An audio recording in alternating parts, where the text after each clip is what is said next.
Just 100 companies are to blame for climate change. They need to be held to account for one of the biggest crimes against humanity. At least, that's what some people are saying. Is it true? Well, let's have a look. My name is Mallen Baker. This is the Mallen Baker Show for change makers. It's one of the most commonly repeated claims by some of the climate campaigners.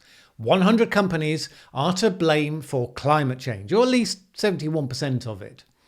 It logically frames the discussion as being about we, the blameless, ordinary people, in a titanic battle against the corporate, planet-destroying monsters. Here's just a taste of what is out there right now. It's so hot, Army, because of you. No, it's because of global warming and how only 100 companies are responsible for 71% of all carbon emissions. I hate rich people, take down the government and capitalism. Climate change was known about 40 years prior to when the public knew. Oil companies hid this information to protect their cash. They're quite responsible for human extinction, and 70% of emissions are caused by 100 companies. We know that it's like 100 companies responsible for 70% of total emissions and the top 10% of humans that are responsible for 50% of human-related emissions.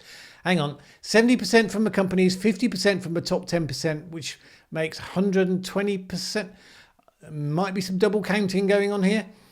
Constantly torn between wanting to reduce my carbon footprint and knowing that 100 companies are responsible for 71% of global emissions. Knowledge is a curse.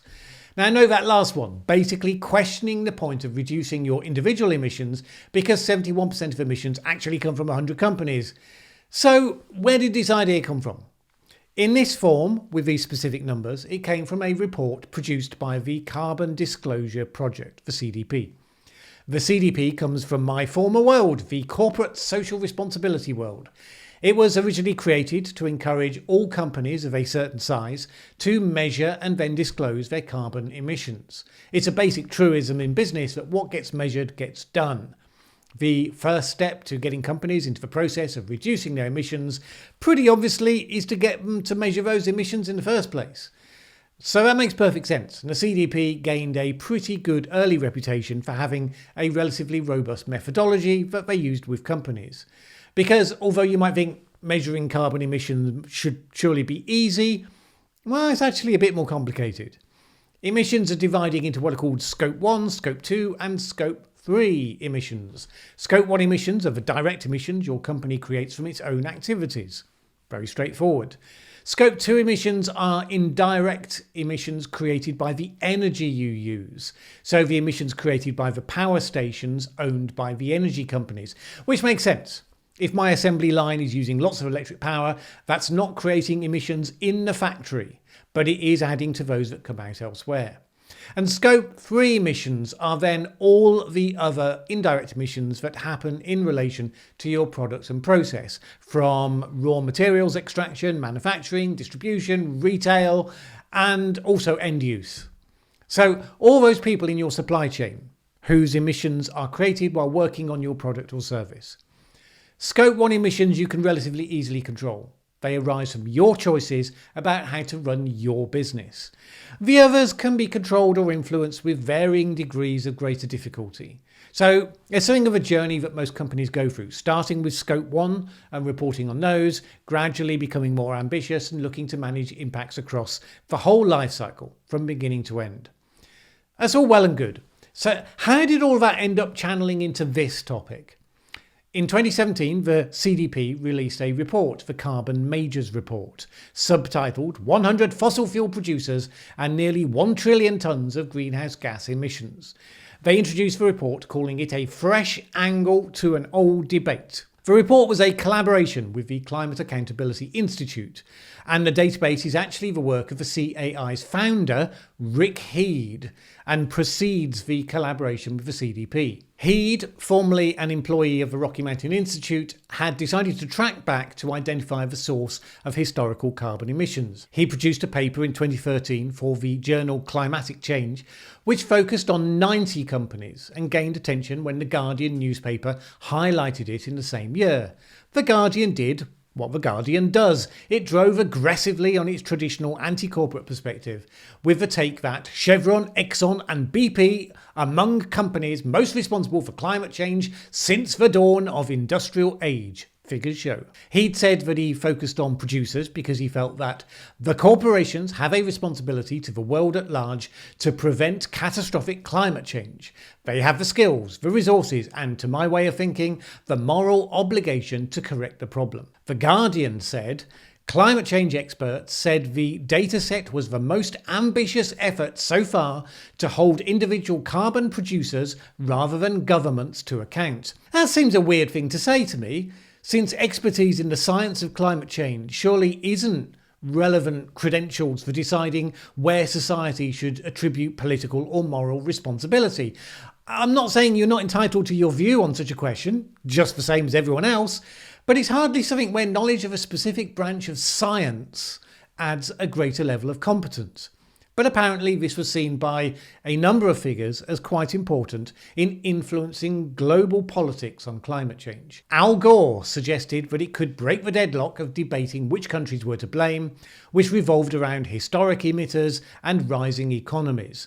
Those who are historically responsible for polluting our atmosphere have a clear obligation to be part of a solution. And by that, The Guardian seemed to imply he meant the 90 companies, in this case, identified as producing 63% of cumulative emissions, which you could suggest was the politicians agreeing amongst themselves to stop blaming each other for climate change and instead get together to blame the businesses instead. No doubt that's a travesty of their actual position, but you could suggest it. Naomi Oreskes, Professor of Science History at Harvard, who would go on to author the book Merchants of Doubt, told The Guardian, there are all kinds of countries that have produced a tremendous amount of historical emissions that we do not normally talk about. We don't normally talk about Mexico or Poland or Venezuela.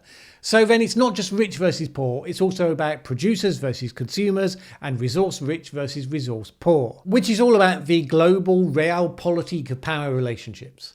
Michael Mann was also quoted by The Guardian. He said this, what I think could be a game changer here is the potential for clearly fingerprinting the sources of those future emissions.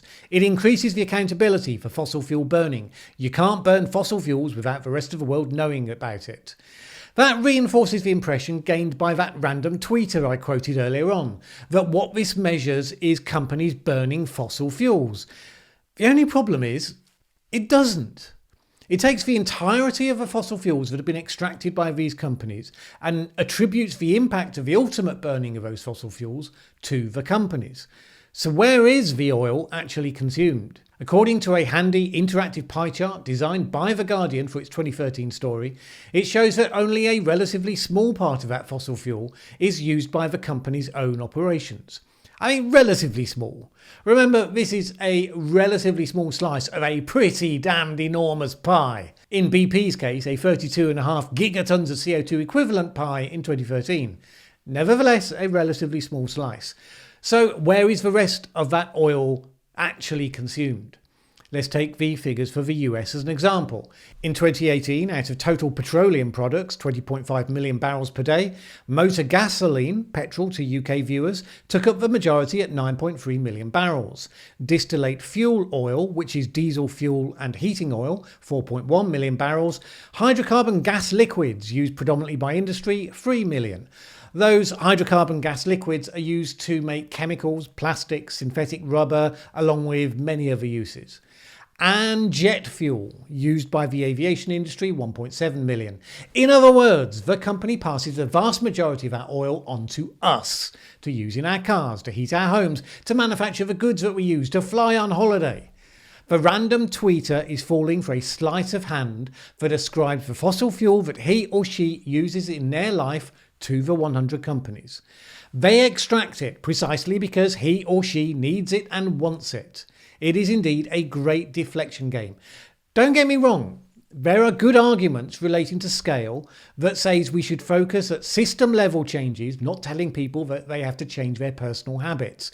But that's different to ascribing blame to extractive companies and absolving ourselves as broad society of any responsibility whatsoever. In this case, climate scientist Michael Mann is precisely wrong to suggest that this measure means you can't burn fossil fuels without the world knowing about it, because the focus of the device isn't to do with where the fossil fuels are burned. In that case, it obscures rather than reveals the point of use.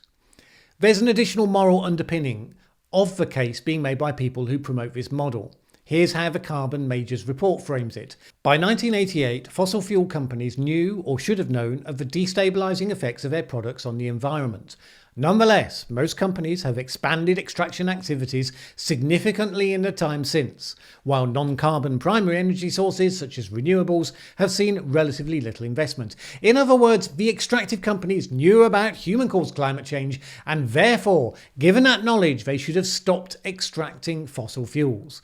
It suggests that the locator of a commodity should be held responsible for the fact that society demands that commodity. Bear in mind, society didn't demand this commodity in a way that a shopaholic might decide they want to have one style of product in every single colour. This energy source was enabling people to work, to live, travel and prosper in ways that humans had never been able to before. We demanded this commodity because it was demonstrably making our lives better. The companies knew about climate change in 1988. Yes, indeed. We all knew. This wasn't something that was kept secret from the world. Scientists have presented evidence to world leaders and democratic bodies. No governments at that point said we are going to begin to take the drive towards net zero carbon energy. Not one of them. When Saddam Hussein invaded Kuwait, many felt it was the strategic threat to world oil reserves that spurred the Allied response and led to the First Gulf War. Whether that widely held perception is true or not, you can't say that the importance of access to fossil fuel reserves was not seen as a top strategic priority by many governments and nations globally, because of the huge impact they had on the nation's wealth and well-being. It's not obvious on what basis you'd therefore assume that companies, rather than providing the goods and services that society demands, should have been the ones to turn around and infantilise society by refusing to give it what it wants for its own good. I mean, seriously, if you spend any amount of time thinking about it, that suggests a pretty radical inversion of power. Companies deciding we shouldn't be allowed to have something that's demonstrably improving our lives because the companies say so. I doubt governments would have just nodded their heads sagely and said, well, that's us told then. It doesn't mean that there's no grounds to hold any oil companies to account.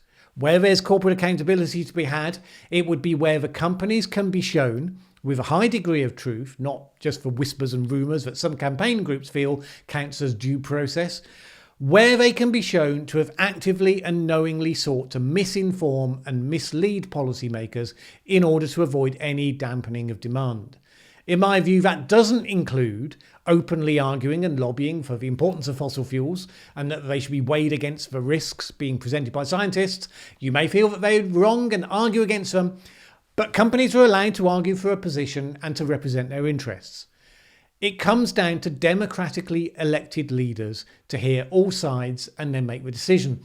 That's not the same as deliberately paying third parties on the quiet to knowingly use propaganda techniques to sow confusion and doubt about the science, which should be distinguished from supporting good science by trying to find flaws in the work of those who would damage your business. I get that some people might think it's a fine distinction, but it's an important one. Funding sceptical research is not the same as privately accepting something to be true, but seeking to persuade the public it's not true in order to satisfy short-term interests to the detriment of society in the long term. In any case, however widely you decide to retrospectively draw the net of blame, it seems something of an overstretch to say that companies that provide society with its essential fuel should be the ones to bear responsibility for working out the pros and cons of using that fuel. But wait, you might say, hasn't BP itself tacitly admitted something similar? Didn't BP recently commit itself to becoming net zero carbon company by 2050, not just in relation to its own operations, but also in relation to the oil that it sells to society? And it's certainly correct. This is the implication of BP's recent announcement. Bernard Looney, BP CEO, said this: "The world's carbon budget is finite and running out fast. We need a rapid transition to net zero." Not only has the company said it will be a net zero company by 2050, but also that it will help the world to get to the same place. This will mean tackling around 415 million tonnes of emissions, 55 million from our operations and 360 million tonnes from the carbon content of our upstream oil and gas production. Importantly, these are absolute reductions to net zero, which is what the world needs most of all. We are also aiming to cut the carbon intensity of the products we sell by 50% by 2050 or sooner. Now, companies can sometimes surprise you when they decide to go all in on a commitment. I've certainly seen some companies do that in the past, but honestly, I don't understand how BP could ever deliver on that 360 million tonnes of carbon commitment. And by and large, it seems as though they don't know either. Maybe they're going to line up seriously behind the attempt, and I certainly don't want to be unduly cynical. But essentially, what they're selling at the moment is what in the software industry would have been known as vaporware, the promise of something for the future that hasn't really quite been worked out. Part of the hope is around currently unproven technology around carbon capture and storage. BP is expanding its team working on this, and we've seen a number of oil companies investing in some of the startup tech firms seeking to come up with solutions to pull carbon out of the atmosphere. And that makes perfect sense, doesn't it? If such a technology could succeed at scale, you might come up with a model where a percentage of fossil fuels could continue to be used in society going into the future, particularly focused on those areas where they make the most difference. For instance, in processes such as steel and cement, and in aviation, where high temperatures or high energy density is key. And in theory, that could be a thing. I mean, we're a very, very long way away from seeing anything that could achieve the sort of scale where that would become remotely feasible. And right now, most governments are depending on the lower amount of carbon capture that may be possible to offset other aspects of the net zero promises that they've been making. Nevertheless, it's the oil companies with the incentive and with the investment resources to pile into that technology to see if it can be made to work. That's something that should be definitely encouraged. We do have to remember we're not against fossil fuels because they're morally bad. We're against their continued use in ways that contribute to climate change and air pollution that impacts on people's health. I say that because, of course, the environmentalists oppose any such developments. Greenpeace says offsetting and carbon capture are false solutions. On carbon capture, it says the problem is this technology is unproven and doesn't exist at the scale BP would need to reach net zero carbon. That's a valid argument against doing damaging things today on the basis of a vague promise of a magical solution tomorrow, but it's an appalling argument against investing in developing the technology to make it work for the future. It's basically a circular argument saying that because this technology doesn't exist at scale, you shouldn't invest to create it at scale. What contribution does that make to solving the problem exactly? In conclusion, the suggestion that 100 companies are to blame for climate change is an exercise of moralism, of deflecting responsibility, and creating an enemy out of companies that helped society move from a pre-industrial society to relative historical affluence. Framing the situation this way is fundamentally inaccurate and deeply unhelpful to any understanding of the choices that we face as a society. You can say that without suggesting for a moment that it means that we shouldn't be proceeding at all practicable speed to decarbonise our energy. Indeed, it's significantly easier to accomplish that goal if you're not distracting the discussions from practicality into us versus them morality.